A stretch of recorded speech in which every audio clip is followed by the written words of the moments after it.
शङ्करं शङ्कराचार्यं केशवं बादरायणं सूत्रभाष्यकृतौ वन्दे भगवन्तौ पुनः पुनः। ईश्वरो गुरुरात्मेति मूर्तिभेदविभागिने व्योमवद्व्याप्तदेहाय दक्षिणामूर्तये नमः। सहनाववतु सहनौ भुनक्तु सह वीर्यं करवावहै तेजस्विनावतीतमस्तु मा विद्विषावहै। ओम शांति शांति शांति। உள்ளது 40 54வது பக்கம். சென்ற வகுப்பில் உள்ளது 40 பகவான் காலத்தை பற்றி பேசினார். நிகழ்காலம் ஒன்றுதான் இருக்கிறது. அந்த நிகழ்காலமும் கூட ஒவ்வொரு வினாடியும் மறைந்து கொண்டிருக்கிறது. எதெல்லாம் நேற்று என்று சொல்கிறோமோ அது நேற்று நிகழும்போது அது நிகழ்காலமாக தான் இருந்தது. இனி வரப்போகின்ற காலமும் கூட நிகழும்போது நிகழ்காலமாக தான் இருக்குது. உண்மையிலே காலம் என்பது இருக்குதா? இல்லை. நிகழ்காலம் என்பது தான் இருக்குது. அது காலம் எப்படி சொல்ல முடியும்? இருக்கிறது. அது எவ்வளவு நேரம் இருக்குது? அதுக்கு ஒரு நேரத்தை நம்மளால் சொல்ல முடியாது. நிகழ்காலங்கிறது ஒரு வினாடின்னு நம்ம சொல்லலாம். ஏன்னா நமக்கு உணரக்கூடியது ஒரு வினாடி தான். ஒரு வினாடிக்கும் குறைவானதை நம்மளால் உணர முடியாது. அதனால் அதுக்கு இல்லைன்னு சொல்ல முடியாது. கெமிஸ்ட்ரியில் ரிசர்ச் பண்ணுறவங்கெல்லாம் ஹாம்டோ செகண்டுங்கிறாங்க. ஒரு வினாடியை பல கோடி மடங்கு உடைச்சி அதில் ஒரு துளி நேரத்தை ஒரு ஹாம்டோ செகண்டு. அந்த செகண்டுக்குள்ளே நிறைய கெமிக்கல் ரியாக்ஷன் நடக்குது. அப்போ ஒரு பொருள் இன்னொரு பொருளாக மாறும் பொழுது எவ்வளோ வேகமாக மாறுதுன்னு பார்க்குறாங்க. ஒரு வினாடிக்கு 20,000 முறை செய்கிறதெல்லாம் கூட இருக்குது. வேகத்தை நம்ம இன்னும் குறைச்சிக்கிட்டே போகலாம். காலத்தினுடைய சிறிய அளவு இது வரைக்கும் யாரும் ஒன்றும் சொல்லலை. உண்மையில் காலம் இருந்தால் தானே நம்மளால் பகுக்க முடியும்ன்ற அளவுக்கு நம்ம காலத்துக்கு போகலாம். நிகழ்காலம் என்பது தான் இருக்கிறது. எனவே நாம் கடந்த காலம் யார் நினைத்தாலும் வராது. எதிர்காலம் அது வந்தே தீரும். அதை பற்றி நம்ம இப்போ கவலைப்படவும் முடியாது. இருப்பது நிகழ்காலம். நிகழ்காலத்தில் நீ எப்படி இருக்கிறியோ அதை வச்சு தான் எதிர்காலம் அமையும். நீ நிகழ்காலத்தை கோட்டை விட்டுட்டீங்கன்னா எதிர்காலம் கோணலில் தான் போகும். முதல் கோணல் முற்றும் கோணல்ங்கிறோம். கடந்த காலம் நடந்த துன்பத்தை நினைத்து கொண்டு, துயரத்தை நினைத்து கொண்டு நிகழ்காலத்தை நாம் தவற விடுகிறோம். அப்போ நிகழ்காலத்தில் துயரத்தோடு நீ ஒரு முடிவு எடுத்தோம்னா அந்த முடிவு தவறாக இருக்கும். அந்த முடிவுனாலும் எதிர்காலமும் கோணலாக போயிடும். அது பகவான் சொல்கிறாரு. இந்த காலம்ங்கிறீங்களே, காலம் எங்கே இருக்குது? நீங்கள் இருந்தால் தானே காலம் இருக்கும் அப்படின்னு அவர் சென்ற வகுப்பில் நம்ம காலத்தை பற்றி பார்த்தோம். அதனுடைய தொடர்ச்சியாக இன்று அவர் பேசுகிறார். நாமன்றி நாள் ஏது நாடேது நாடுங்கால் நாம் உடம்பேல் நாள் நாட்டு நாம் படுவ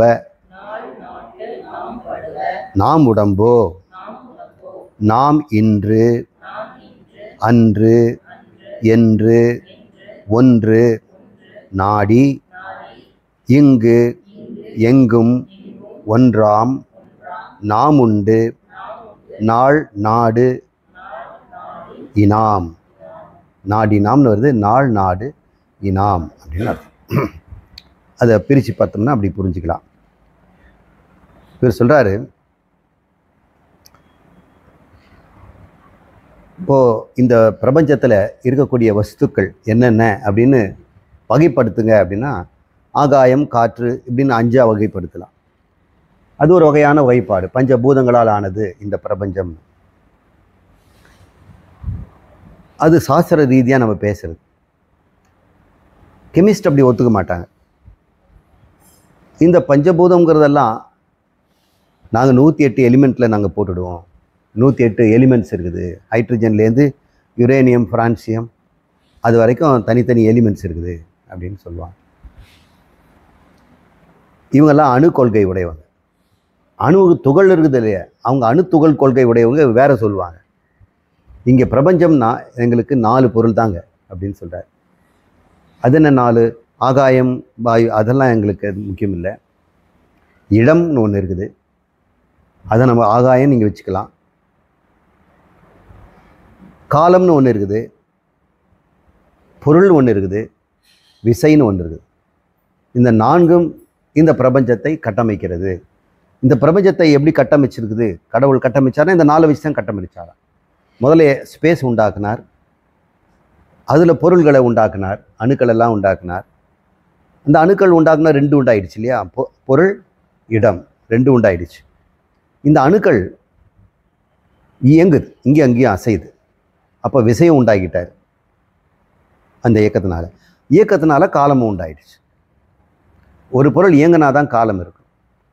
இப்போ பாருங்கள், கடிகாரம் இயங்கிக்கிட்டு இருக்கிறதுனால காலம் இருக்குதுன்னு சொல்கிறோம். அது நின்று போச்சுன்னா காலமே நின்று போயிடும். இன்னும் அப்படியே 3லேயே நிற்குதுன்னு. சூரியன் நகர்றதுனால தானே காலம் இருக்குது. பூமி சுற்றுறதுனால தானே காலம் இருக்குது. பூமி சுற்றலைன்னா நமக்கு எங்கே காலம் இருக்கும்? பூமி சுற்றலைன்னா சூரியனை ஒரே இடத்துல நிற்கும், நிலா ஒரு இடத்துல, தினமும் அதே மாதிரி தான் இருக்கும். இன்றைக்கி முடிஞ்சு நாளைக்கு தொடங்கிச்சுன்னு யாருக்கு சொல்ல முடியும்? இந்த பக்கம் சூரியன் தெரியாது, அந்த பக்கம் நல்லா தெரியுறாரு. இப்படியே இருந்தது. இங்கே இரவு பகலும் இருக்காது. காலம்னு எங்கே இருக்கும்? அசைவு இருந்தால் தானே இருக்கும். அப்போ கூட ஒரு மனிதன் அங்கே இருந்தான்னா அவன் ஏதோ ஒரு அசைவை பார்த்து காலத்தை கண்டுபிடிச்சிடுவான், பல்ஸ் பார்ப்பான். இது காலமாக இருக்குதே. ஏன்னா கலீலியோ பண்ணுறவங்கெல்லாம் அவங்களுக்கு கிளாக்கெல்லாம் கிடையாது அந்த காலத்தில். அங்கே கிராவிட்டி கண்டுபிடிக்கும் போது ஒரு பொருள் உருளுதுச்சுன்னா எவ்வளோ சீக்கிரம் கீழே வருது அப்படின்னு பார்த்தார். மேலேருந்து ஒரு பொருள் விழுந்ததுன்னா எவ்வளோ நேரம் ஆகும், அந்த சர்வில் இறங்கி வந்தால் எவ்வளோ நேரம் ஆகுன்னு பார்க்குறாரு. அதுக்கு 2த்துக்கும் ஒரு மெஷர் பண்ணுறதுக்கு டைம் வேணும் இல்லை? அதுக்காக அவர் பல்ஸை தான் யூஸ் பண்ணுறாரு. மனுஷனுக்கு காலம்ன்றது கட்டாயம் தேவைப்படுது. ஏன்னா நினைவுன்னு ஒன்று இருக்குது இல்லை? ஒருவேளை நினைவு இல்லைன்னா உங்களுக்கு ஒரு மனிதனுக்கு முழுசாக நினைவை அழிச்சிட்டேன். அப்போ அவனுக்கு கண் இருக்குது, காது இருக்குது, எல்லாம் கேட்குது, பார்க்குறான். இது என்னப்பா அப்படி கேட்குறான். அவன் பார்ப்பான். இதில் பார்த்த உடனே இது பானைன்னு சொல்லணும் இல்லை, இது ஷேப்பெல்லாம் தெரியும், அவனுக்கு பேர் தெரியாது. ஏன்னா நினைவு இல்லையே.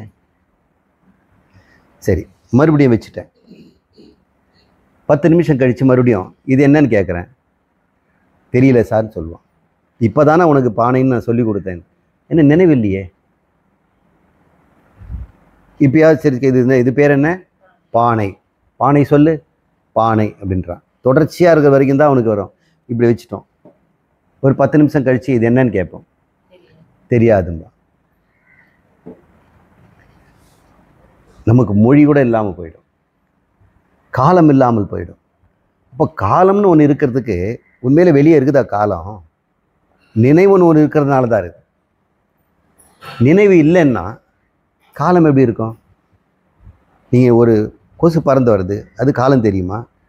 எறும்புக்கு காலம் தெரியுமா? அது வேணால் குளிர்ச்சி, ராத்திரி பகல்ங்கிற குளிர்ச்சி தான் தெரியுமே தவிர இது வியாழக்கிழமை சனிக்கிழமை எல்லாம் சொல்லாது. அது காலம் போகிறதுன்னு தெரியாது. மாலை ஆகி போச்சு அப்படின்லாம் எனக்கு தெரியாது. காலம் என்பதுக்கு நினைவு இருக்கணும். நமக்கு கடந்த காலத்தை நினச்சி பார்க்கறதுனால்தான். நினைவு ஒன்று இல்லைன்னா நம்ம குழந்தை பருவம் கூட நமக்கு தெரியாது. நம்ம இப்போ இருக்கிறது தான் நமக்கு தெரியும். நீ இதை மாதிரி இருந்தேன்னு சொல்லி ஃபோட்டோ எடுத்து காமிச்சோம்னா கூட அது நான் இல்லைன்னு தான் சொல்லுவான். நினைவு அவ்வளோ முக்கியம். நினைவுனால நமக்கு எவ்வளோ நன்மை இருக்குது பார்த்தீங்களா? நம்ம யார், நம்ம வீடு எங்கே, நம்முடைய அட்ரஸ் எது, நம்முடைய ஆதார் நம்பரு, நம்முடைய பேங்க் பேலன்ஸு, நம்ம பின்கோடு, அப்புறம் நம்முடைய ரகசியமான பின் நம்பர், இதெல்லாம் நினைவில் தான் இருக்குது. நம்ம வாழ்க்கையே நினைவில் தான் இருக்குது. அந்த நினைவு தான் துன்பமும் தருது. நினைக்க தெரிந்த மனமே உனக்கு மறக்க தெரியாதா அப்படின்னு ஒருத்தர் பாடுறாரு. 2 மனம் வேண்டும், நினைத்து வாழ ஒன்று, மறந்து வாழ ஒன்று அப்படின்னு. அப்போது மறந்து போகணுன்னு ஒரு ஆசை இருக்குது. ஆனால் நினைவு வேணும்னு இருக்குது. நம்ம இந்த நினைவுங்கிற ஒன்று இல்லைன்னா காலம் இல்லை. குழந்தைக்கு நினைவு இல்லாததுனால அது உலகத்தை அப்படியே ஆனந்தமாக பார்க்குது. பசி வந்தால் அழுது. இதில் மிரட்டுறதுக்கோ இன்பமோ துன்பமோ, இது பிடிக்குது பிடிக்கலன்னு அதுக்கு எதுவுமே தெரியாது. கொஞ்சம் கொஞ்சமாக நினைவுகள் வரும்போது தான் தாய் நினைவு, தந்தை நினைவு, என் வீடு, இதெல்லாம் அவங்களுக்கு வருது. அந்த நினைவு பகுதி பேர் தான் சித்தம்னு பேருங்க. நம்ம பார்க்க பொருளெல்லாம் இது வெள்ளை சிவப்பு இதெல்லாம் இந்த பொருள் உருண்டையாக இருக்குது இதெல்லாம் நம்ம கண்டுபிடிக்கிறது புத்தி. அந்த புத்தி உடனடியாக அந்த பொருளை பார்த்துரும். ஆனால் இது உருண்டை அப்படின்றத நினைவிச்சிருந்தா தானே மறுபடியும் அது உருண்டைங்கிற அளவு வரும். இப்போ நினைவுன்னு ஒன்று இல்லைன்னா புத்திக்கே வேலையெல்லாம் போயிடும். நினைவு ஒன்று இல்லைன்னா மனசில் எப்படி கோபம் வரும்? ஒருத்தனுக்கு கோபம் வர்றதே நினைவுனால தானே. இப்படி செய்துட்டானே அப்படி பண்ணிட்டானே என்ன. ஒருத்தனை கிள்ளி விட்டுட்டுன்னு வைங்க, அது மறந்து போயிடுச்சுன்னா அடுத்த செகண்ட் அவனுக்கு மறந்து போயிடுச்சுன்னா அவனுக்கு எப்படி தெரியும் அவனை திட்டணும்னு? வலிச்சுது, அந்த வலியை மறந்து போயிடும். பகவான் நமக்கு நினைவு ஒன்று கொடுத்து பழி வாங்கிட்டார். மிருகங்களுக்கெல்லாம் குறைந்த நினைவு வச்சிருக்கிறார். அதனால் அது ஆனந்தமாக இருக்குது. அப்போ மிருகமாக இருந்துடலாமா? மிருதமாக இருந்தால் மனிதனாக வந்திருக்கிறோம். நம்ம பிறக்காமலாம் இருந்தோம். எல்லா சரீரத்தை கேட்டு பகவான் கிட்ட வேண்டி இந்த உடம்பை நம்ம பெற்றிருக்கிறோம். நாமளும் எல்லா பிறவையும் எடுத்துட்டோம். செடி கொடி மரமாக பூச்சி பொழு பொட்டு எல்லாமாக இருந்துட்டு அனுபவிச்சுட்டு தான் வந்திருக்கிறோம். இன்னும் சில பேர் அந்த அனுபவம் வேண்டும் மறுபடியும் அதே அந்த உடம்புக்கு போகத்தான் செய்கிறாங்க. இன்னும் எத்தனையோ கற்பாம்பூச்சியில் போன பிறவியில் மனிதனாக இருந்தவன் தான் கற்பாம்பூச்சியாக இருக்கிறான். கற்பாம்பூச்சிக்குன்னு ஒரு ஜீவன் வராது. மனிதர்கள் தான் எல்லா உடம்பும் எடுக்கிறாங்க. எல்லா உடம்பும் எடுத்து கடைசியில் மனித உடம்பு இல்லை, மனிதனாக இருக்கிறவன் தான் எல்லாத்துலேயும் இருக்கிறான். என்ன கேட்குறாங்க, டார்வின் பிரின்சிபல் படி மனிதன் பின்னாடி தானே வந்தான் அந்த ஜீவன் அப்படின்னா அவங்களுக்கு நம்முடைய சாஸ்திரம் புரிய மாட்டேங்குது. உடம்பினுடைய பரிணாமங்கிறது வேற, அதில் வசிக்கிற ஜீவன்கிறது வேற. இப்போ இந்த பிரபஞ்சத்தை என்னன்னு கேட்டோம்னா காலம், இடம், பொருள், விசை அப்படின்னு 4 சொல்கிறாங்க விஞ்ஞானிகள். ஆதாரமாக காலமும் இடமும் நமக்கு தேவைப்படுது, பொருளும் தேவைப்படுது. இவர் சொல்கிறாரு காலம் இடம் அப்படின்னு சொல்கிறத நாள் நாடுன்னு அவர் சொல்கிறார். காலத்தை நாள்னு சொல்கிறாரு, இடத்தை நாடுங்கிறார். நாள் நாடு காலம் இடம் என்று சொல்கிறாயே, அது உண்மையிலே இருக்குதா? நீ இருந்தால் தான் இருக்குதுங்கிறார். அது எப்படி சாமி? நான் இல்லைன்னா இல்லாமல் போயிடுமா அப்படின்னு நீங்கள் கேட்கலாம் இல்லையா? இவன் என்ன நினைக்கிறான், நான் இல்லைன்னா கூட நீங்களாம் இருக்கிறீங்களே, இப்போ உங்களுக்கு இடமெல்லாம் இருக்கும்ல அப்படின்னு அவன் நினைக்கிறான். நிறைய பேர் அப்படி தான் சொல்கிறாங்க.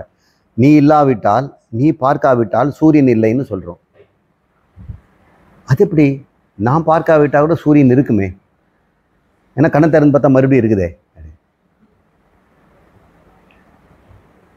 ஒருவேளை இவன் நினைக்கிறான், நான் பார்க்காம அப்படியே இருந்தேன்னா சூரியன் இல்லாமல் போயிடுமோ. இதெல்லாம் எதனால் வருது? நினைவுனால் வருது. இந்த பிரபஞ்சத்தில் யாருமே இல்லை, ஒருத்தர் கூட இல்லை, புழு பூச்சி கூட கிடையாது, அறிவே இல்லாத ஜடம் மட்டும்தான் இருக்குது. சூரியன், சந்திரன், பூமி எல்லாம் இருக்குது. அப்படி ஒரு இடம் இருக்குதா அப்படின்னு கேட்டிங்கன்னா இப்போ கூட நீங்கள் செவ்வாய் கிரகத்துக்கு போய் பாருங்கள், வெள்ளி கிரகத்துக்கு போய் பாருங்கள், சனி கிரகமோ அல்லது எங்கேயோ தொலை தூரத்தில் இருக்கிற கிரகத்துக்கெல்லாம் போய் பாருங்கள். இன்னும் பூமி மாதிரியே, பூமியிலேயே கூட ஒரு 2 பில்லியன் வருஷத்துக்கு முன்னாடி எந்த உயிரினமும் இல்லை. அப்போது இந்த பிரபஞ்சம் இருந்ததா?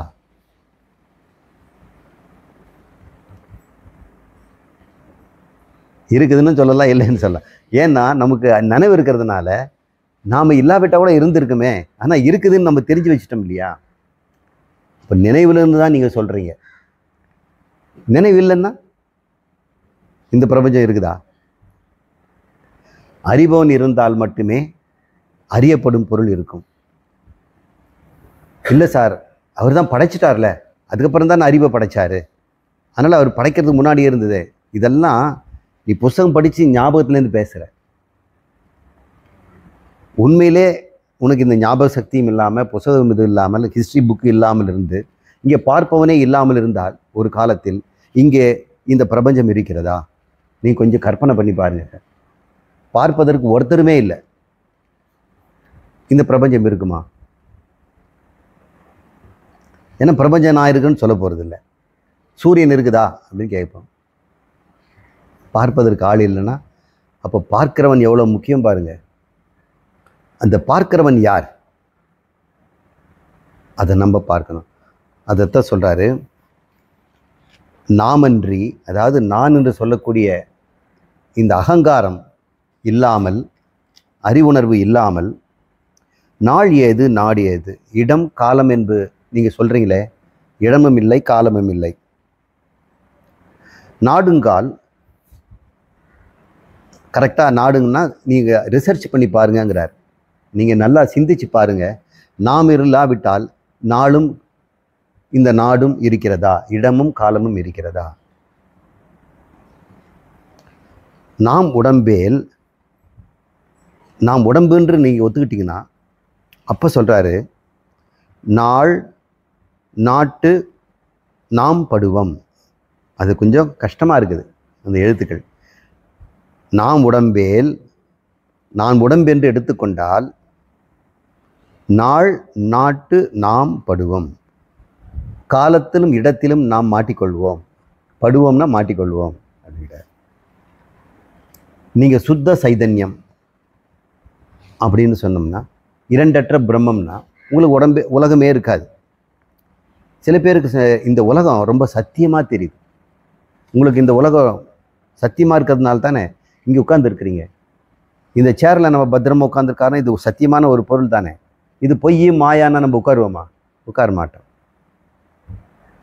நம்ம எல்லாருக்கும் இந்த உலகம் சத்தியமான உண்மையான பொருள் இருக்கிறதுனால நாம் சொத்து சுகம்லாம் சேர்த்து வைக்கிறோம். குழந்தையை பெற்றுட்டு அதை வளர்க்குறோம். பள்ளிக்கூடம் இந்த மாதிரி எல்லாம் கட்டுறோம். கோயிலெலாம் கட்டி சாமியெல்லாம் கும்பிடுறோம். இதெல்லாம் இந்த பூமி உலகமெல்லாம் இருக்குது அப்படின்னு நம்ம நம்புகிறோம் இல்லையா? ஒருவேளை இது பொய்யா இருந்ததுன்னா அது எப்படி சார் பொய்யா இருக்க முடியும்?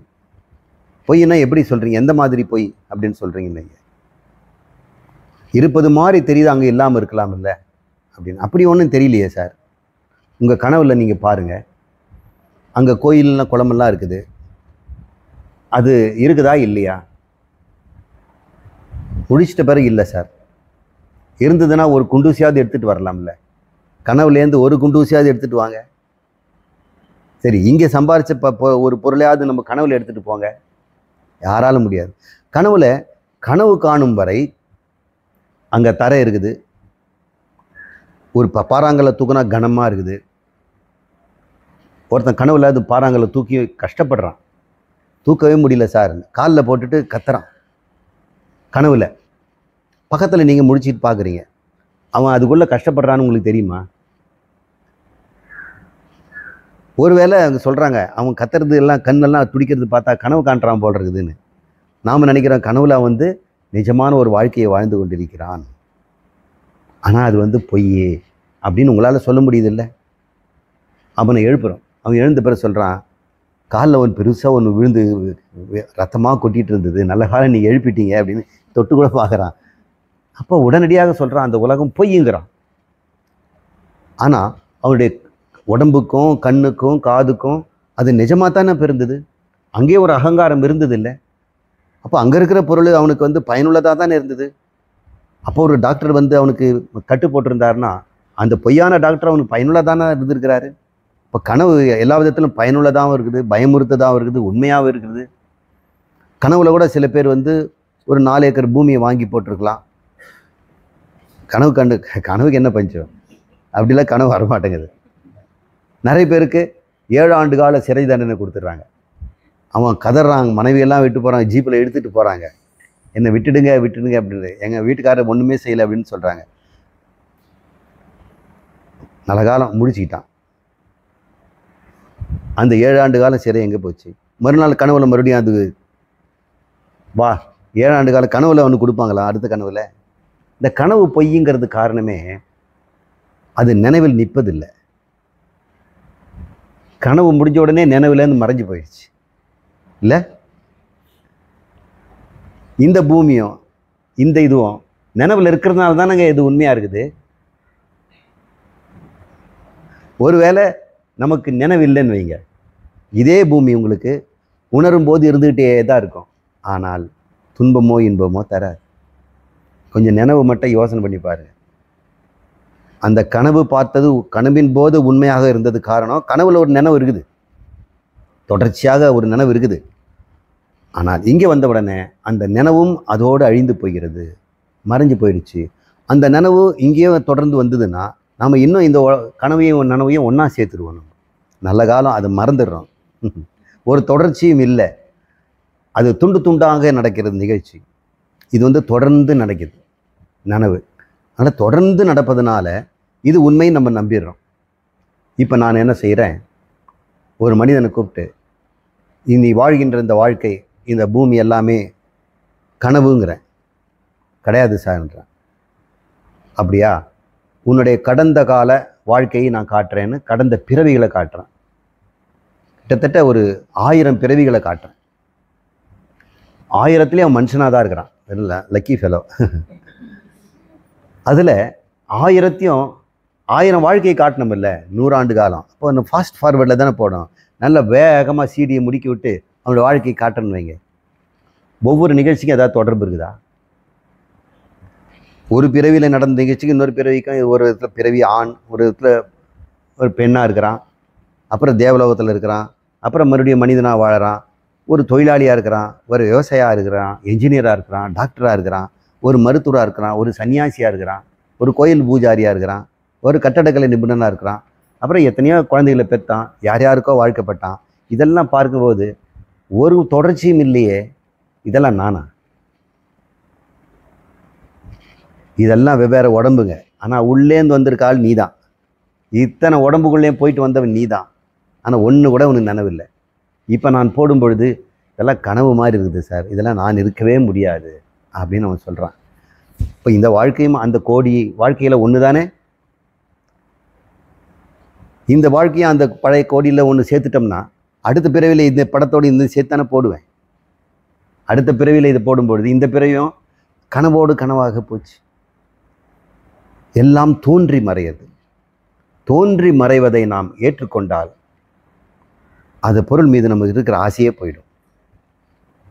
கெட்டு போய் அழிய போய் மாறக்கூடிய பொருளுக்காக யாராவது ஆசைப்படுவாங்களா? நான் ஒரு தங்கத்தை கொடுக்குறேன், பெரிய ஆபரணம், தங்க பெருமாளுடைய கிரீடம் மாதிரி. சார் வீட்டுக்கு போனவொடனே காணா போயிடும் சார், பரவாயில்லையா, வாங்கிக்கிறீங்களா அப்படின்னு கேட்குறேன்.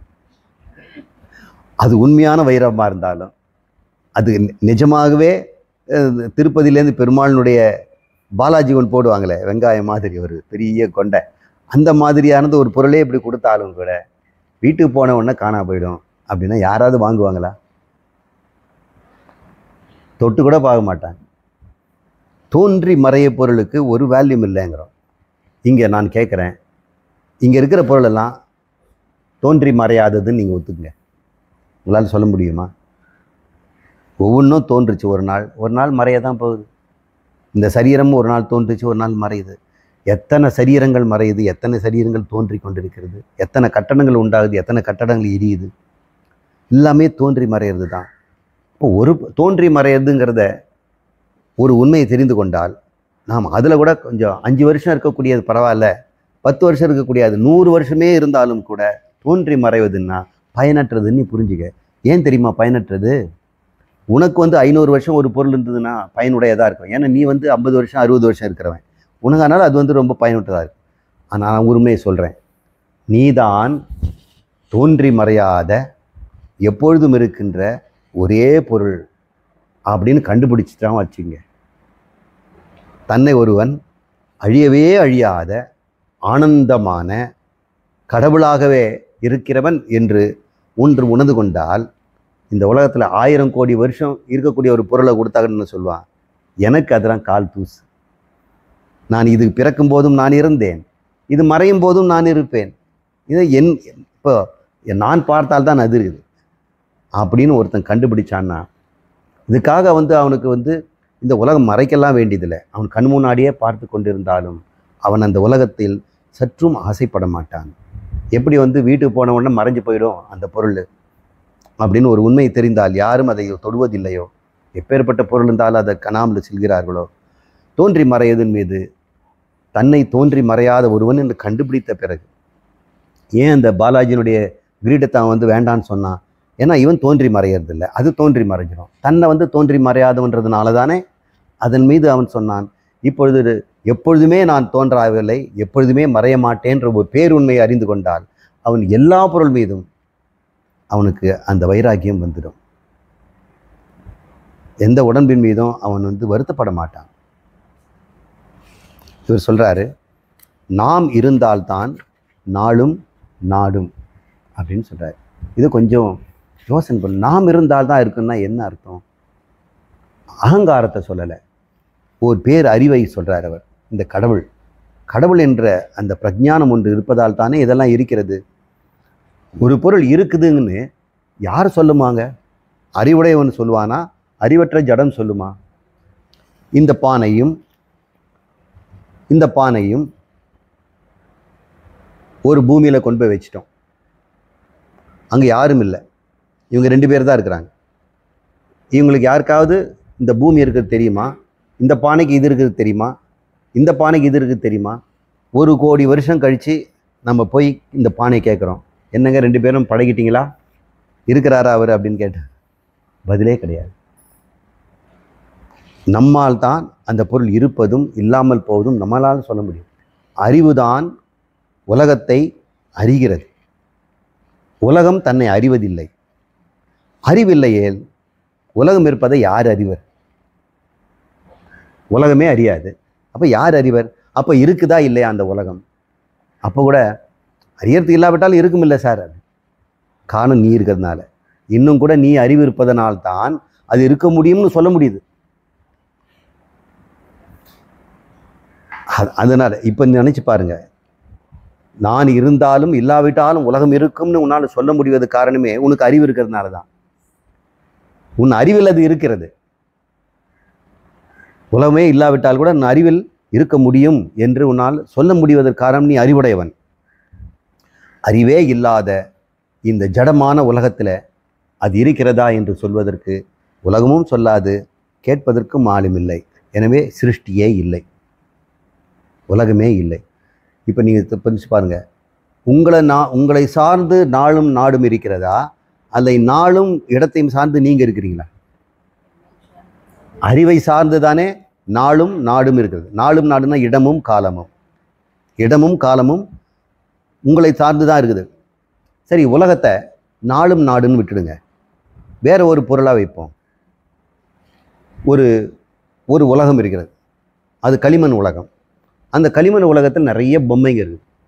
அதில் மனிதர்கள் எல்லாம் நிறைய பொம்மைங்க இருக்கிறாங்க, குழந்தைங்க பொம்மைங்க இருக்குது, மரம் செடி கொடிகள் பொம்மைலாம், அது எல்லாமே களிமண்ணில் செய்யப்பட்டது தான். அது அத்தனை உலகத்தையும் பார்க்கும்போது என்னங்க ஒரு அழகான உலகமாக இருக்குதே, இதுக்கு அறிவு கொடுத்துட்டோம்னா என்னவா இருக்கும் அப்படின்னு நம்ம ஆசைப்படுறோம்.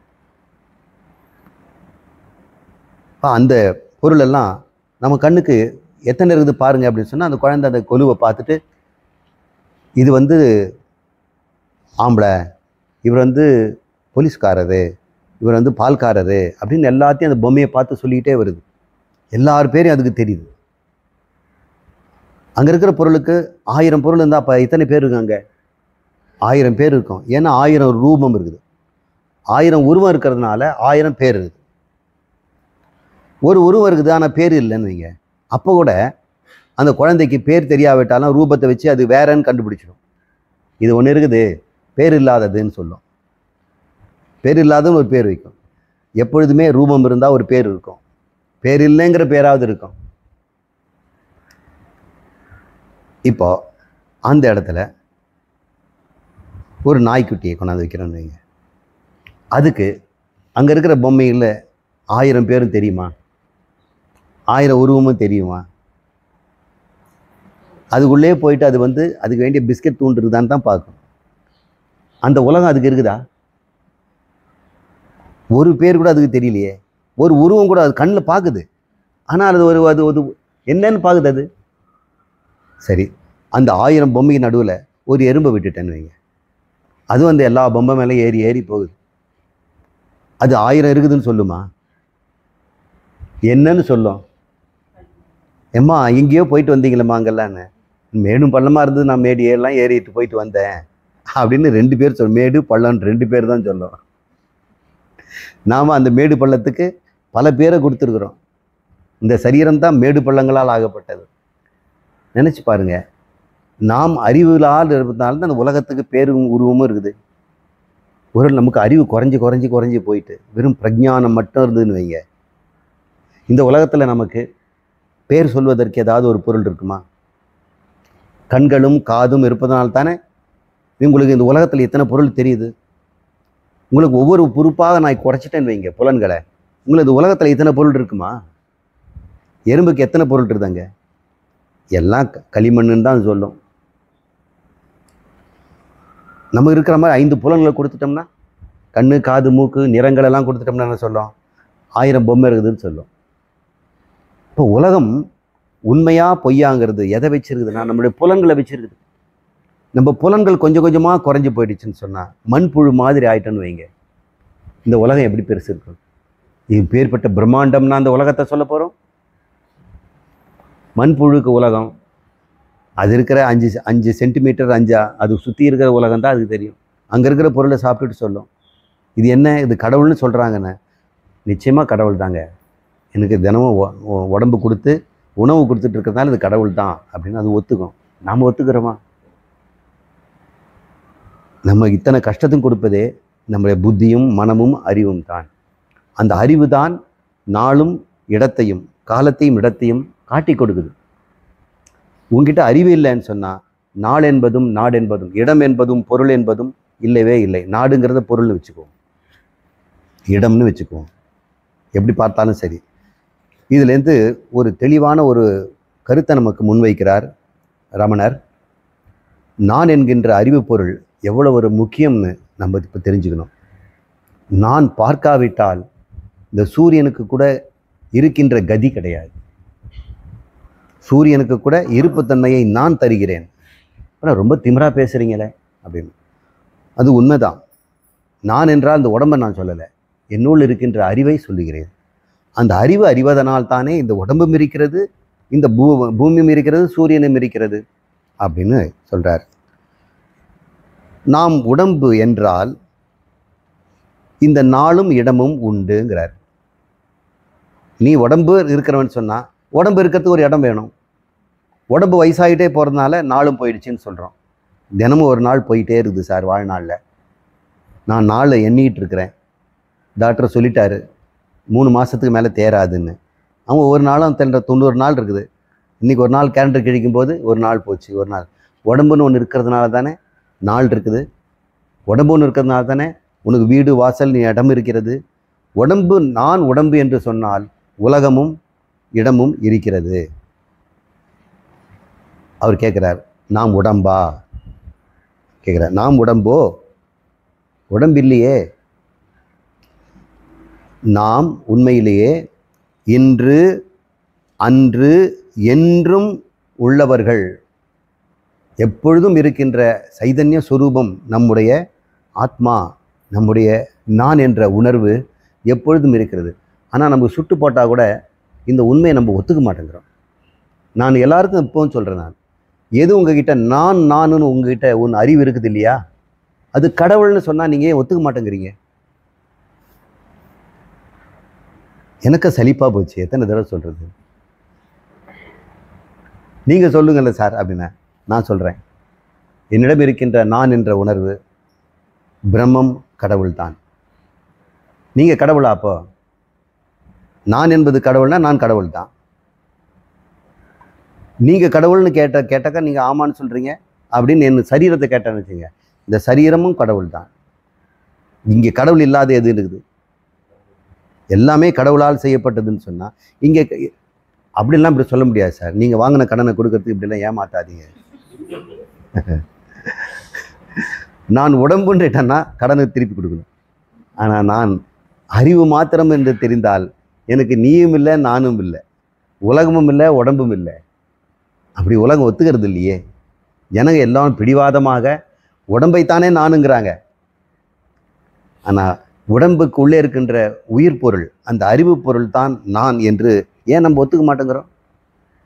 இப்போ கூட எல்லாரும் உடம்பை தான் நானுன்னு சொல்கிறதுல பிடிவாதமாக இருக்கிறோம். உடம்புக்குள்ள இருக்கின்ற அறிவு தான் நான். உடம்புக்கு அறிவு இருக்குது அப்படின்னா உடம்புலேருந்து தான் அறிவு வருதுன்னா செத்து போன உடம்புலேருந்து அறிவு வரணுமே, வரது இல்லையே. உடம்புக்குள் ஒரு அறிவு இருக்கிறது, அந்த அறிவு பொருள் கடவுள்.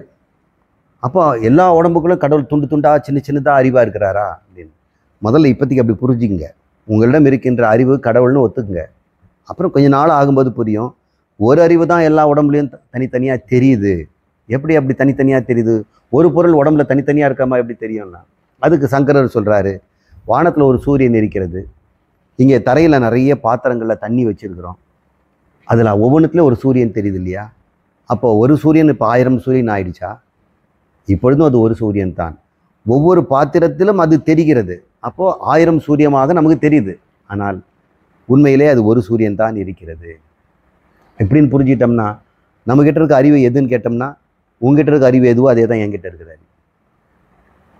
அப்போ நீங்கள் வேற நான் வேறமா இருக்கிறோமா சார்? அறிவு ஒன்று தான், உடம்பு வேற வேறையா இருக்குதே. அதனால் என்ன சார், உடம்பு வேற வேற இருக்கிறதுனால அந்த அறிவும் வேற வேறையா தெரியுது. இந்த சூரியன் ஒன்று தான். அந்த பாத்திரங்களில் தண்ணி தழும்புச்சுன்னா அந்த சூரியன் தழும்பும். அதனால் சூரியன் தழும்பு தாங்க. அந்த சூரியன் எப்பயுமே அசையாமல் தான் இருக்குது. ஆனால் இந்த பாத்திரத்தில் மட்டும் நடுங்குது, இந்த பாத்திரம் நடுங்க மாட்டேங்குது. இவன் பயப்படுறான், இவன் பயப்படலைங்கிறோம். அங்கே உள்ளே இருக்கக்கூடிய அந்த ஆத்மா, உள்ளே இருக்கக்கூடிய அறிவு இங்கே நடுங்குவது போலவும் இங்கே நடுங்காதது போலவும் நமக்கு தோன்றுகிறது. அது நடுக்க எதனால்? தண்ணியினுடைய நடக்கும், அந்த பாத்திரத்தினுடைய நடுக்கும். அந்த பாத்திரத்தின் நடுக்கத்தை அதில் தெரிகின்ற சூரியனில் பார்க்குறோம் நம்ம. அதே மாதிரி இந்த உடம்புலையும் மனசிலும் ஏற்படுகின்ற பயத்தையும் குழப்பத்தையும் என்னிருக்கின்ற அறிவில் நான் பார்க்கிறேன். அப்போது அறிவுங்கிறதும் உடம்புங்கிறது வேறேங்கிறீங்களா? அதைத்தான் பல காலமாக நம்ம வேதாந்தத்தில் சொல்லிகிட்டு இருக்கிறோம். நாம் உடம்போ அப்படின்னு கேட்குறாரு. நாம் உடம்போ, நாம் இன்று அன்று என்று, இன்று அன்று என்றும், என்றும் ஒன்று, ஒரே மாதிரி தான் இருந்து கொண்டிருக்கிறோம். அதை நாடு, அதை நீ புரிந்து கொள். அங்கு எங்கும் ஒன்றாம். அங்கே அன்று இன்று என்றுன்னு சொல்கிறார் காலத்தை. அங்கு இங்கு எங்கும் அப்படின்னாக்கா இடத்தை சொல்கிறார். எல்லா இடத்திலும் எல்லா காலத்திலும் நாம் ஒருவர் தாம் இருக்கிறோம் அப்படின்னு சொல்லலாம். எனவே நாம் உண்டு, நான் இங்கின்று தான் உண்டு. நாடு இனாம் அப்படின்னு வருது. நாடினாம்னு வருது இல்லைங்களா? நாள் நாடு இலாம் இல்லை அப்படின்னு சொல்கிறார். உங்களுக்கு இது கொஞ்சம் கஷ்டமாக தெரியுது இல்லையா? ஒரு உண்மையை தெரிஞ்சிட்ட பிறகு ரமணரில் சொன்னதில் ஒரு தப்பும் இல்லை, மிக தெளிவாக தான் சொல்கிறாரு. நம்ம நடுவாக்குலேருந்து ஒரு பாட்டு எடுத்து பார்க்குறதுனால தான் நமக்கு கஷ்டமாக இருக்குது. இப்போது ஒரு சிறிய அறிமுகத்தை நமக்கு ஆத்மாவை பற்றியும் கடவுளை பற்றியும் நம்ம இருக்கிற நானுங்கிறத பற்றியும் இப்போ பேசுவோம். இப்போ 3 பொருள் பேச போகிறேன். கடவுள், ஆத்மா, என்னிடம் இருக்கின்ற நான் என்ற உணர்வு. இந்த 3 உங்களுக்கு வேறு மாதிரி தானே தெரியுது உங்களுக்கு. கடவுள்னா என்னன்னு தெரியுது உங்களுக்கு? இந்த பிரபஞ்சத்தை படைத்தவர், படைப்பிற்கு முன்னாடி இருந்தவர், அவர் அறிவுடையவர். இதில் ஏதாவது சந்தேகம் இருக்குது? அறிவுடையவர் தான் படைக்க முடியும். அப்போ அறிவுடையவர். எப்படிப்பட்ட அறிவுடையவர்? இந்த பிரபஞ்சத்தை பற்றிய அறிவுடையவர். பானையை செய்கிறவன்கிட்ட என்ன அறிவு இருக்கும்? பானை அறிவு. நகை செய்கிறவன்கிட்ட நகை அறிவு இருக்கும். எல்லாவற்றையும் செய்கின்றவன்கிட்ட எல்லா அறிவும் இருக்கும். இங்கே இருக்கிற எல்லாவற்றையும் அவர் தான் செய்தார்னா சர்வத்தையும் படைத்ததுனால சர்வஜர். கடகர்த்தா கடக்ஞக. குடத்தை செய்தவனுக்கு குட அறிவு உண்டு. படகர்த்தா படக்ஞக. ஞான அறிவு. துணியை செய்பவனுக்கு நெசவாளிக்கு துணியை பற்றி அறிவு இருக்கிறது. சர்வஸ்ய கர்த்தா சர்வஜ்ஞக. எல்லாவற்றையும் படைத்தவர், எல்லாம் அறிந்தவர். இப்போ கடவுளுக்கு எல்லா அறிவும் இருக்கும் இல்லையா? எல்லா அறிவும்னா என்ன அர்த்தம்? நேற்று இருந்த மனிதர்களுடைய வாழ்க்கை எல்லாம் அவருக்கு தெரியும்.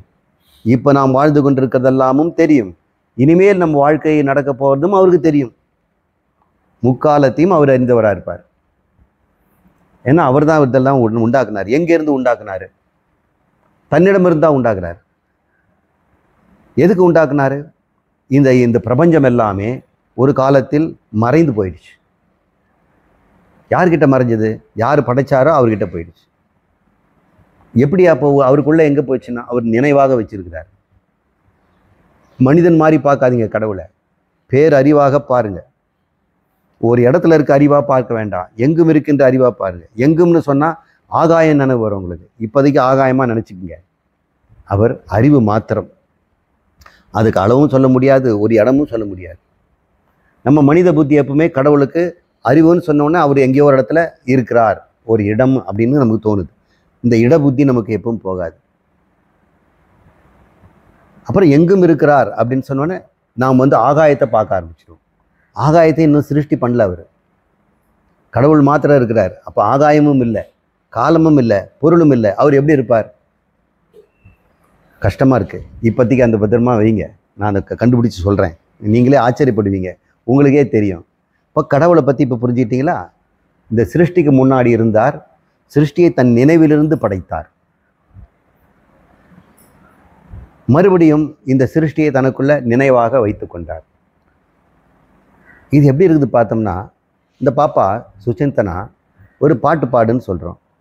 அவன் நினைவிலேருந்து தானே பாடுறா. அவன் நினைவிலேருந்து எடுத்து வெளியே விடுறா. பாடி முடித்த பிறகு அந்த பாட்டு முடிஞ்சு போச்சு. இந்த நினைவிலேருந்து வந்த பாட்டு முடிஞ்ச உடனே நினைவாகவே அவகிட்ட போயிடுச்சு. அதனால் அவளுக்கு நஷ்டம் எதாவது இருக்குதா? இல்லை. கடவுளும் தன் நினைவிலிருந்து தான் அந்த பிரபஞ்சத்தை படைக்கிறார், நம்மளை எல்லாரையும் படைக்கிறார், மறுபடியும் நினைவில் கொண்டு போய் வச்சுக்கிறார். அப்படின்னா இந்த பாட்டுக்கும் பிரபஞ்சத்துக்கும் என்ன வித்தியாசம் இருக்குது? எல்லாமே நினைவு மாத்திரம் தானே. ஒருவேளை இந்த பாப்பா சப்தம் போட்டு பாடினான்னு மற்றவங்களுக்கு கேட்கும், தனக்குள்ளே பாடிக்கிட்டால மனசுக்குள்ளே, அவளுக்குள்ளேயே தானே இருக்கும் அந்த பிரபஞ்சம். அந்த பாட்டு அவளுக்குள்ளேயே தோன்றி, அவளுக்குள்ளேயே அவளால் நினைக்கப்பட்டு, அவள் நினைவிலேயே அது இருக்கிறது இல்லையா? இதுதான் கடவுள். அந்த கடவுள் ஒட்டுமொத்த பிரபஞ்சம் நினைத்து பார்க்கிறார் அப்படின்னு நான் சொல்லலை, வேதம் சொல்லுது. தத் ஈக்ஷத, அது கண்டது. தத்துனாக்கா கடவுள். அந்த உபனிஷத்து கடவுளை தத்துன்னு தான் சொல்லுது, அதுன்னு தான் சொல்லுது. ஏன்னா அவள்னு சொல்லிட்டாலும் அவன்னு சொல்லிட்டா ஆண் பெண் ஆகிடும், அப்புறம் பிரச்சனை வந்துடும். மற்றெல்லாம் அதுக்கு ஆணும்பாங்க பெண்ணும்பாங்க, ஆணாகி பெண்ணாகிய அப்படின்லாம். இதை பிரச்சனையே வரக்கூடாது. உபனிஷத்து தத்துன்னு தான் சொல்லும், தத்துவமசி அதுன்னு போட்டுரும். அதனால ஜடப்பொருள் நினச்சக்கூடாது, தத்து சித்துன்னும். அந்த தத்து ஐக்ஷதன்னா கண்டது. ஐயோ, இந்த ஜீவர்களெல்லாம் கூக்குரலை கொடுக்கறதே ஒரு கேட்குது. எல்லாரும் எனக்கு உடம்பு உடம்புன்னு கேட்குறாங்க. நம்ம எல்லாரும் நமக்கு மறைஞ்சு போயிட்டோம்னா, வாங்கி போட்ட சொத்தெல்லாம் அப்படி திடீர்னு காணா போயிடுச்சுன்னா என்ன ஆகும்? யாருமே இல்லைன்னா அப்போ எல்லாரும் கேட்குறோம், உடம்பு கடவுளே, உடம்பு கொடு, உடம்பு கொடு, உடம்பு கொடுன்னு. எறும்பும் கேட்குது, நாமும் கேட்குறோம், கரப்பாம்பூச்சியும் கேட்குது, தென்னை மரம் கேட்குது, வாழை மரம் கேட்குது. எல்லாரும் போன பிறவியில் இருந்தவங்க எல்லாரும் கடவுளுக்குள்ளே மறைஞ்சிட்டாங்க. அவங்களுக்கு எல்லாம் இப்போ வந்து போதும் ரெஸ்ட்டு, நாங்கள் தூங்குனது, பகவான் எங்களுக்கு மறுபடியும் உலகம் கொடுங்க, உடம்பு கொடுங்கன்னு கேட்குறோம். அப்போ என்ன பண்ணுவார்? அவங்களுக்கு உலகத்தையும் கொடுத்து உடம்பையும் கொடுத்து உடம்புக்குள்ளே அவர் அனுப்பிச்சிடுவார் இல்லையா? இதுதான் படைப்புன்னு பேர். இது எத்தனை எங்கே நடக்குதுன்னு கேட்டால் அவர் கற்பனையில் நடக்குது, அவருடைய சைதன்யத்தில் நினைவிலேயே நடக்குது எல்லாமே. இப்போ நாமெல்லாம் எங்கே இருக்கிறோம்? கடவுளின் நினைவில் இருக்கிறோம். எப்படி நாம் தூங்கும்போது நம்முடைய கனவில் எவ்வளோ பேர் இருந்தாங்க இல்லையா? அவங்களுக்கு உடம்பையும் கொடுத்தோம் நாம தான், உலகத்தையும் கொடுத்து அவங்கள எல்லாம் பேச விட்டுட்டு அப்படியே கனவுலேருந்து எழுந்து தூங்கிட்ட பிறகு அத்தனை பேர் அம்போன்னு விட்டுட்டோம். நம்ம தூக்கத்தை எழுந்த உடனே கனவுலேருந்து ஒருத்தனையும் காணோம். இப்படி பண்ணிட்டாரே இந்த ஆள், மறுபடியும் கனவுக்கு வைப்பாரு, நம்ம பார்த்துக்கலாம் அப்படின்னு சொல்லக்கூட அவங்களுக்கு நாதி இல்லை. அத்தனை பேரும் நம் கனவிலிருந்து தோன்றி நமக்குள்ளேருந்தே இருந்து நம்மளாலே அவங்களுக்கு உடம்பு பொருளெல்லாம் கொடுக்கப்பட்டு, அவங்களுக்கு சாப்பாடு, வாழ்வதற்கு பூமி, நடைபாதை, சூரியன், குடிக்க தண்ணீர், சொந்தக்காரங்க, குழந்தைங்க, ஆடு மாடு எல்லாத்தையும் நான் தான் படைத்தேன் கனவுல. அப்போ நானும் கடவுள் தானே. அத்தனை படைப்பு எங்கேருந்து உண்டாச்சு? அறிவிலேருந்து தானே உண்டாச்சு. அதுக்கு பேர் போதம்னு பேர். அந்த அறிவுக்கு போதம்னு பேர், சைதன்யம்னு பேர், சித்துன்னு பேர். சின் மாத்திரம்னு சொல்லுவாங்க. சித்து மாத்திரமாக இருக்கிறது. அந்த சித்திலிருந்து தோன்றுறது தான் நாம் எல்லாம் இருக்கிறோம். இப்போ நம்மெல்லாம் எங்கே இருக்கிறோம்? கடவுள்கிட்டே இருக்கிறோம்.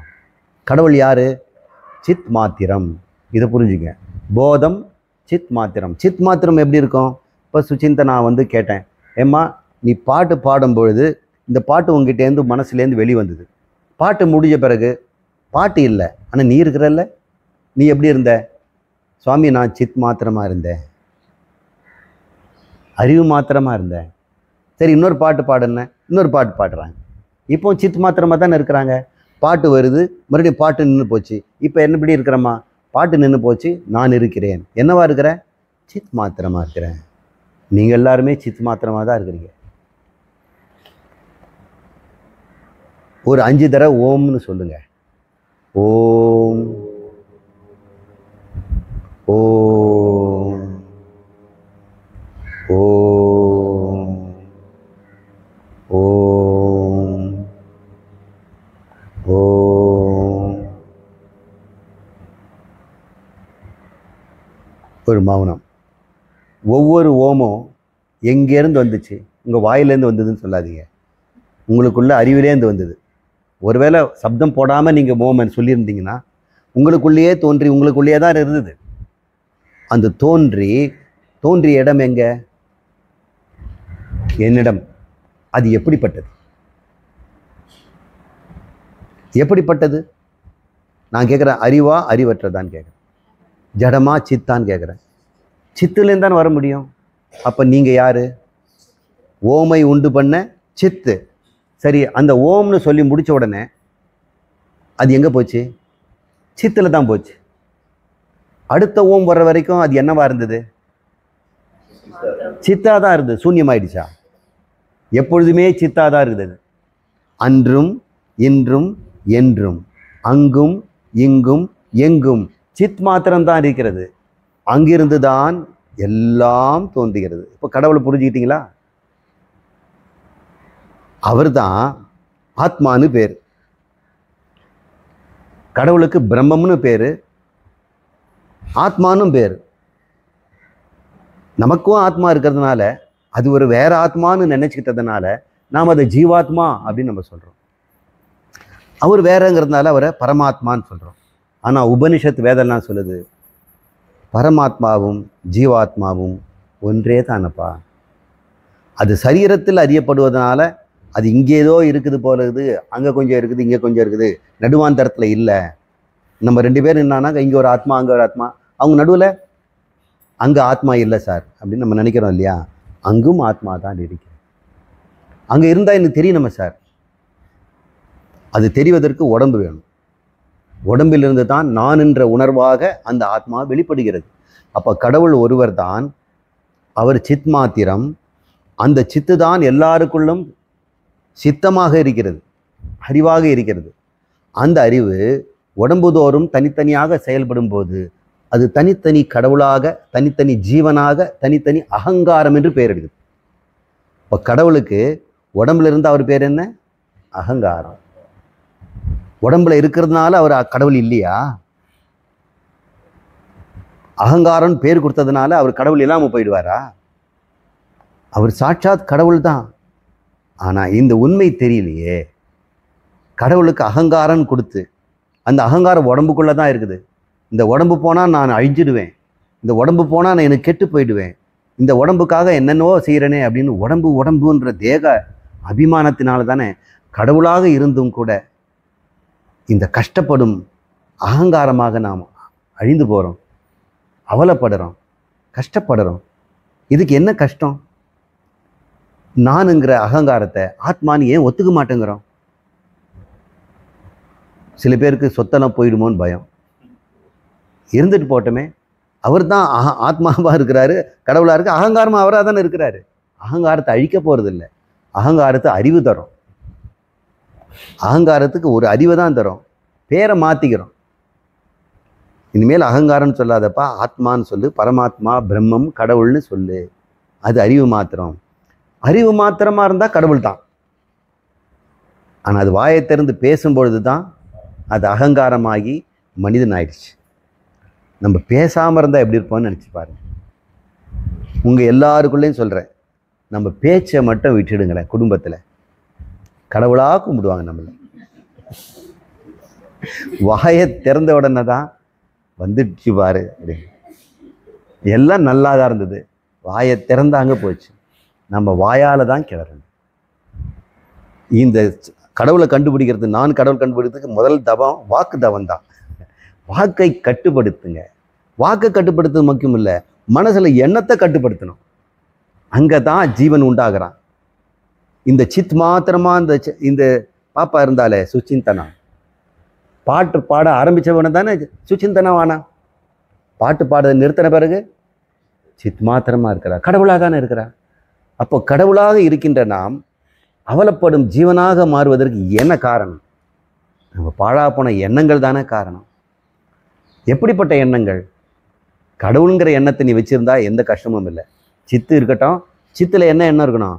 அகம் பிரம்மாஸ்மி என்ற எண்ணம் ஒன்று இருந்தால் போதுமே. ஆனால் அந்த எண்ணத்தை தவிர நான் இப்படிப்பட்டவன், நான் இன்ன ஆளு, நான் இந்த ஜாதி, இந்த உயர்வு, இந்த பணக்காரன் அப்படின்னு என்னென்னவோ நீ உடம்பு சம்பந்தமானதோ உலகம் சம்பந்தமானதோ அது இல்லாததெல்லாம் உண்மையில சுமத்தி பார்த்துக்கிறையா? சித் மாத்திரமா இருக்கிற நீ 5 வயசு குழந்தையா இருக்கும், நான் 5 வயசு பையங்கிற. அப்புறம் 15 வயசுமா ஐ ஆம் 15 years old, don't call me like that, I know everything, you don't நோமா எனி திங் அப்படின்னு சொல்கிறான். உனக்கு என்னம்மா தெரியும், இன்னும் 15 வயசு ஆகி போச்சுங்கிறான். அதே சித்து, அன்றும் இன்றும் அதே, எங்கும் இப்பொழுதும் எங்கும் அதே. அதுதான் அவர் சொல்கிறார். இப்போ இந்த மந்திரம் உங்களுக்கு இந்த முன்னோரோட தெரியும். இப்போ கடவுள் ஒரு பேர், ஆத்மா அப்படின்னு ஒரு பேர், அகங்காரம் நானுன்னு ஒரு பேர், மூன்று என்ன? ஒன்று தான். இந்த ஒன்றுதான்ங்கிற அறியாமையினால தான் மூன்றாக அது பிரிஞ்சு போச்சு. ஜீவாத்மா, பரமாத்மா, அகங்காரம். இதை மூணையும் ஒன்றாக்கிறதுக்கு எத்தனை மதங்கள்? நீ தீர்த்தம் குளிச்சியா, நீ அதை செய்தியா, இந்த குடும்பத்தில் பிறந்தியா, நீ பூஜை பண்ணியா, நீ விரதம் இருந்தியா, சாமி கும்பிட்டியா, நீ யஜ்ஞம் பண்ணியா, நீ உண்டியிலேயாவது காசையாவது போட்டியா, உனக்கெல்லாம் கடவுள் எங்கே வந்து கொடுப்பாரு அப்படின்னு எங்கே? இந்த மூன்றும் அறியாமையினால் ஏற்படுகிறது. இப்போ தன்னை ஒருவன் அறிந்து கொள்ள வேண்டும். மறுபடியும் இதை படிப்போம்.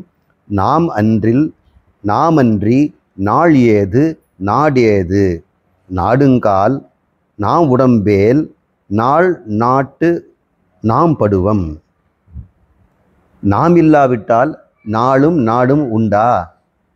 ஒருவேள் நாம் உடம்பு என்று எடுத்துக்கொண்டால் கட்டாயம் எனக்கு ஒரு இடமும் காலமும் வந்துடும். நான் உடம்புன்னு எடுத்துட்டேன்னா உடம்புக்குன்னு ஒரு இடம் வேணும், இல்லை நான் உட்காரத்துக்கு ஒரு இடம் வேணும், இடம் வந்துடும், நாடு வந்துடும். தமிழ்நாடு, ஆந்திரா நாடு, கேரள நாடு, நாடு வந்துடும், காலமும் வந்துடும். நான் போகிற கட்டை அப்படின்னு சொல்லுவோம், நான் வளர சிறுவன் சொல்லுவான். இப்போ நாளும் வந்துடும். உடம்புன்னு எடுத்துக்கிட்டோம்னா நான் உடம்பா அப்படின்னு கேட்குறாரு. நான் உடம்பு இல்லையே, நாம் சித் மாத்திரம் அல்லவா. அந்த சித் மாத்திரம் என்றால் நாம் அன்றும் இன்றும் என்றும் அங்கும் இங்கும் எங்கும், இடத்தாலும் நாம் அளவற்றவர்கள், காலத்தாலும் நாம் அளவற்றவர்கள். அளவு என்பதே எனக்கு இல்லை. நினச்சி பாருங்களேன், நமக்கு அளவே இல்லைன்னா எவ்வளோ ஒரு ஆனந்தம். இப்போ நமக்கு துன்பம் எல்லாம் அளவில் தானே வருது. ஆட்டுக்கு வாழை அளந்து வச்சா மாதிரி நமக்கு உடம்பு அளந்து வச்சுட்டான். நமக்கு சொத்து பத்துகளை அளந்து வச்சுட்டான், ஆயுசை அளந்து வச்சுட்டான். எல்லாம் அளவு நமக்கு. இன்பம் அளவு, துன்பம் அளவு, உடம்பு அளவு, வீடு வாசல் எல்லாம் அளவு, புகழ் அளவு, பொருள் அளவு, எல்லாமே எவ்வளோ கொடுத்தாலும் இந்த இன்பம் பற்றாக்குறை நமக்கு இருந்துக்கிட்டே இருக்குது. இன்பம் இன்பம் இன்பம்னு நம்ம தேடிட்டே இருக்கிறோம். இவ்வளோ தர்மரை நம்ம இட்லி சாப்பிட்ருக்கோமே, போதும்னு சொல்லவே மாட்டேங்கிறோமே. வாழ்நாள் முழுக்க எத்தனை தடவை இட்லி சாப்பிட்றோம். இந்த நெருப்புக்கு இந்த கட்டையை போட்டோம்னா போதுங்க அப்படின்னு சொல்லுமா? என்னைக்காவது நெருப்பு சொல்லியிருக்குதா? கொஞ்சம் நெய்யை கொஞ்சம் ஊற்றுன்னு சொல்லும். கட்டையும் நெய்யும் போட்டுட்டு இருந்தோம்னா அது போதும் நம்ம சொல்லி அது திருப்திப்படுத்தலாம் அப்படின்னு சொல்லி, தம்பி நீ அது திருப்தி ஆகிற வரைக்கும் நீ நெய்யை ஊற்றிக்கிட்டே இருப்பா, நீ என்ன பண்ணுற, கட்டையை போட்டுக்கிட்டே இரு அப்படின்னு யக்ஞ குண்டத்தில் போட்டுக்கிட்டே இருப்பாங்க. கையெல்லாம் ஓய்ஞ்சு போயிடும். அது ஓயவே ஓயாது. ஏன் தெரியுமா? அவள் அக்னிபுத்திரி. யாரு? பாஞ்சாலி. அவள் சேலையை உறிஞ்சி ஓய்ஞ்சு போயிட்டான். அந்த அக்னிக்கு எதுவும் போட்டு தீராது, அவன் தோத்து போயிட்டான். அந்த திருதராஷ்டனுடைய மகன். அக்னி போதுன்னே சொல்லாது, அது பேர் அனல்னு பேர். அனலம் அண்ணா, அலம்னா போதுன்னு அர்த்தம். போதும்னு சொல்லாதனால அது பேர் அனலம். அது பேர் அனல்னு பேர் வச்சுருக்கு. ஏன்னா அது என்றைக்கும் வாய் திறந்து கட்டையை போடாதீங்க, நெருப்பு எண்ணெயை ஊற்றிடாதீங்க, எனக்கு போதும், என்னால் தாங்க முடியாதுன்னு சொல்லவே கிடையாது.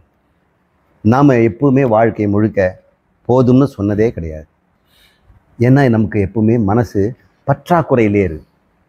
யார் மனசும் நிறைவடைவதே இல்லை. தாராளமாக கொடுத்துட்டோம். இப்போ வந்து சிரிச்சிட்டு போவார்னு நினச்சோம்னா வெளியே போயிட்டு எண்ணி பார்த்துட்டு இன்னொரு 100 கொடுத்துருக்கலாமே அப்படிம்பார். நல்லா ஒரு சர்வீஸ் பண்ணுறாரு, ரெஃப்ரிஜரேட்டரோ அல்லது ஏசியோ மெக்கானிக் வந்திருக்கிறாரு. சரி, இந்த பையன் ரொம்ப நல்லா பண்ணுறானே, அவன் கேட்ட கூலி 3000 ரூபாய் கேட்டிருக்கிறான், ஒரு 100 ரூபாய் போட்டோம்னா தேங்க்ஸ் சார் அப்படி எண்ணி பார்த்துட்டு திருப்பி கொடுத்துருவான்னு நினைக்கிறீங்க? அவன் அது கூட பத்தாதுன்னு தான் போவான். மறுநாள் இந்த 3000 மட்டும் கொடுத்துட்டு 100 கம்மியாக கொடுத்துன்னு வைங்க, கோச்சிட்டு போவான். அவன் பேசுனது 3000 தான், 3000 கொடுத்தா கூட கோவம் வருது. மனம் போதும் என்றே சொல்ல மாட்டேங்குங்க. இந்த மனம் போதும் என்றது நினைவே அது கிடையாது. போதும்னு ஆயிடுச்சுன்னா மனம் செத்து போயிடும். எந்த மனம் போதும்னு வந்துடுச்சோ அந்த மனம் செத்து போயிடும். போதாதுங்கிற மனம் தான் உயிரோடு இருக்குது. நம்ம உயிரோடு இருக்கணும்னா போதாதுன்னு சொல்லிகிட்டே இருக்கணும். ஒரு பொருள் போதும்னு வைங்களேன், அந்த மனசு என்ன ஆகுதுன்னு பாருங்கள். ஒருத்தருக்கு போதும், நல்ல வயிறு நிறைய சாப்பிட கொடுத்துட்டோம், இன்னொரு ஜாங்கிரி கொண்டாந்து கொடுக்குறோம், இன்னொரு பெரிய மெதுவடையை கொண்டாந்து கொடுக்குறோம். அவர் விட்டுடுங்க சாமி இது வரைக்கும் வந்துருச்சுன்னு சொல்கிறாரு. நீங்கள் அவர் மனசு எப்படி இருக்கும்? அப்போது அந்த உணவை பொறுத்த வரைக்கும் செத்து போச்சு. ஒரு குழந்தைய கத்துது, கிளுகிளுப்பு ஆட்டின உடனே மனசு நின்று போயிடுது. அம்மா வந்துட்டா அப்படின்னோட மனசு அடங்கிடுது. மனம் சாந்தி அடையுது. அழிஞ்சு போகிறதுனா என்ன? சாந்தி அடையுது. அது கொதிக்கிறதும் இல்லை, துடிக்கிறதும் இல்லை, தடுமாறுறதும் கிடையாது, கலங்கிறது இல்லை. இந்த எத்தனை ஒன்றா போடுங்க, கலங்குதுன்னு சொல்லுங்கள், துடிக்குதுன்னு சொல்லுங்கள், காயுதுன்னு சொல்லுங்கள், எரியுதுன்னு ஒன்று சொல்லுங்கள், இந்த மனசுக்கு எல்லாம் பொருந்தும். ஆனால் சாந்தம்னு வந்துடுச்சு, நீங்கள் எங்கே போச்சு எல்லாம்? எப்போ சாந்தம் வரும்? திருப்தியில் வரும், மன நிறைவில் வரும். அந்த மன நிறைவு வந்த பிறகு இந்த மனம் சாந்தம்னு ஒரு மரணத்துக்கு போயிடுதுங்க. என்ன சொல்லுங்க? டிரான்ஸ்ஃபர்மேஷன்னா இன்னொன்று ஆயிடுச்சுன்னு ஆகிடும். தன்னுடைய காய்ச்சலை விட்டுடுச்சு, அவ்வளவுதான். டிரான்ஸ்ஃபார்ம்னா இது அப்படி ஆயிடுச்சு, இது எப்படி ஆயிடுச்சு, அதனுடைய இயல்புக்கு போயிடுச்சு. ஒரு தண்ணீர் வந்து தழுமாமல் இருந்தால் அது இயல்பில் இருக்குதுன்னு அர்த்தம். அது ட்ரூ நேச்சருக்கு போயிடுச்சு. இப்போ மனம் ட்ரூ நேச்சருக்கு போயிடுச்சுன்னா அப்போ அது இல்லாமல் போயிடும். அப்போ ட்ரூ நேச்சர் என்ன அப்படி கேட்டால் எந்நேரம் கொதிக்கிறது தான், காயறது தான். இந்த மனதில் இருக்கக்கூடிய அகங்காரம்னு ஒன்று இருக்குது இல்லையா? இந்த மனம்ங்கிறது நானு தானே, நமக்கு ஆத்மாவை தான் நானுன்னு சொல்லணும். ஆனால் இந்த மனதுக்கும் ஒரு அறிவு இருக்குது. இந்த ஆத்மாவினால் மனதுக்கு ஒரு அறிவு உண்டாயிடுச்சு இல்லையா? அந்த அறிவுடைய நான், அறிவுடைய ஆத்மா, இந்த மன ரூபமான ஆத்மா அறியாமையினால் நிறைவடையாமலே இருக்கிறது. இப்போ அந்த நிறைவின்மை யாருக்குன்னு கேட்டால் மனதுக்கா ஆத்மாவுக்கா? ஏன்னா மனங்கிறது வந்து ஒரு ஜடப்பொருள், ஆத்மா தான் அதில் இருக்குது. ஆத்மா அந்த ஜடத்தோடு அந்யோன்ய சம்பந்தம் வந்துடுச்சு, தப்தாய பிண்டம்ங்கிறோம். ரெண்டுமா ஒன்றுமா கலந்து போனதுனால இந்த மனதில் இருக்கிற குறையெல்லாம் தனக்கு இருப்பது போல நாம் உணர்கிறோம். நம்மக்கிட்ட இல்லாதது கூட நம்மக்கிட்ட இருக்கிற மாதிரி பார்க்குறோங்க. இந்த தெப்பம் பார்த்துருக்கீங்களா? அந்த தெப்பத்தில் உட்காந்து அதை சுழட்டி விடுவாங்க. அப்போது தெப்பம் சுத்தாது, சுற்றி இருக்கிற மரங்களெல்லாம் அப்படியே சுழண்டுகிட்டு இருக்கிற மாதிரி இருக்கும். நம்ம இப்போது சுழலாதது சொல்கிறது போல தெரியும், நாம் தான் சொல்கிறோம், நமக்கு சுழலாதது மாதிரி தெரியுது. அப்புறம் கொண்டு போய் நீங்கள் கரையில் வச்சிங்கன்னா இவன் சுழலுவான், உலகமே சுழலாது. இவனை யாரும் சுழட்டி விடலை, இவனுக்கு இன்னும் அந்த சுழற்சி உள்ளுக்குள்ளே இருக்குது. இப்போ நாம் என்ன உணர்கிறோம்? நம்மிடம் இல்லாததோடு நம்மகிட்ட உணர்றோம் இல்லை? அது மாதிரி ஆத்மா தன்னிடம் இல்லாததையும் அது உணருது. ஏன்னா அது இருக்கிற இடம் மனம். மனதுக்குள் இருக்கின்ற ஆத்மா மனதின் தடுமாற்றத்தை உணர்வதனால தன்மாற்றம் எனது அப்படின்னு அது அறியாமையில் இருக்குது. அப்போ அந்த மனதோடு சம்பந்தப்பட்ட தடுமாறும் ஆத்மா இருக்குதே, அதுக்கு பேர் தான் அகங்காரம். இன்னொரு ஆத்மா இல்லை, அதே ஆத்மா தான், அதே கடவுள் தான். இந்த மனதுக்குள்ளே இருந்தாலும் அவரும் இப்படி தான் ஆவார். கடவுள் மனிதனாக பிறக்க வேண்டும், அவன் வேதனையில் வாட வேண்டும். அவன் சொல்கிறான், இந்த உடம்பு எடுத்து பாடுறா நீ கடவுளே அப்படின்னு. நான் எதுக்கு எடுத்து பார்க்கணும்? நான் தான் எல்லா உடம்புமா இருக்கிறேன். உங்களெல்லாம் பெற்று போட்டவன் நான் தான், இந்த உடம்புல நான் தாண்டா இருக்கிறேன், இன்னும் புதுசாக நான் வேறு இன்னொரு உடம்புல போகணுமா என்ன அப்படின்னு. அந்த அறிவு வந்துருச்சுன்னு அவன் சொல்ல மாட்டான். பாட்டு எழுதணும் அப்படி சொல்கிறான், ஏய் நீ வந்து பிறந்து பார் அப்படின்னு. நான் தாண்டா பிறந்திருக்கிறேன். அவர் எப்பவுமே அறிவோடு இருக்கிறார் அந்த பரமாத்மா. அந்த மனதோடு சம்பந்தப்பட்ட அவரே அறிவில்லாமல் கலங்குகிறார். இதுன்னு வேடிக்கையாக இருக்குது. ஏன் இந்த மாதிரிலாம் பண்ணுறாரு? அவரை கேட்க முடியாது. ஏன்னா அவர் புதுசாக பண்ணலை, அனாதி காலத்துலேருந்து இப்படி தான் இருக்குது. நம்ம உண்மையை தெரிஞ்சுட்டு பிழைக்கிறது தான் வழி. இது ஏன் கடவுள் பண்ணார், ஏன் உடம்புக்குள்ளே அவர் புகுந்தார், நானுன்னு ஏன் மாறினாருன்னு அவரெல்லாம் கேட்க முடியாது. ஏன்னா அவர் நேற்று வரைக்கும் நல்லா இருந்தார், இன்றைக்கி தான் உடம்புல புகுந்தாருன்னா ஏன்னு கேட்கலாம். அவர் அனாதி காலத்துலேருந்து ஆரம்பத்துலேருந்து இப்படி தான் இருக்கிறாரு. அவரை போய் எப்படி கேட்க முடியும்? அப்புறம் ஏன் இருக்கிறான்னு ஏன் கேட்குறேன்னா, சரி கேட்குறது ஒரு பக்கம் இருக்கட்டும், கேட்டு என்ன ஆக போகுது? நீ யாருன்னு தெரிஞ்சுக்கிட்டியா? தெரிஞ்சுக்கிட்டேன். இப்போ என்ன பண்ண போகிற? நான் கேட்கல சாமி. அப்படி ஒன்று நடக்கவே இல்லை. நான் உள்ளேயும் போகலை, நான் வெளியும் வரல. இப்போ மட்டும் இப்படி கேட்குறேன். என்ன அறியாமையில் நான் 1000 கேள்வி கேட்பேன். இப்போ உண்மையை தெரிஞ்ச பிறகு நீ நானும் வேற இல்லை. நீ உள்ளே போனேன்னு நீ நான் கேட்க மாட்டேன். நான் ஏன் உள்ளே போனான்னு நான் கேட்க மாட்டேன். இங்கே யாரும் உள்ளே வரவும் இல்லை, செல்லவும் இல்லை. போக்கும் வரவும் புணர்வும் இதா புண்ணியன் அப்படின்னு மாணிக்க வாசகர் சொல்கிறார். இப்போவாது இந்த நாடு, நாள் என்பது நான் என்பது இல்லாமல் இல்லை அப்படின்னு தெரிஞ்சுக்கணும். கடைசியாக சொன்னார், நாம் உண்டு நாள் நாடு இனாம், நான் ஆடினாம் அப்படின்னு, நாள் நாடு இல்லையாம் அப்படிங்கிறார்.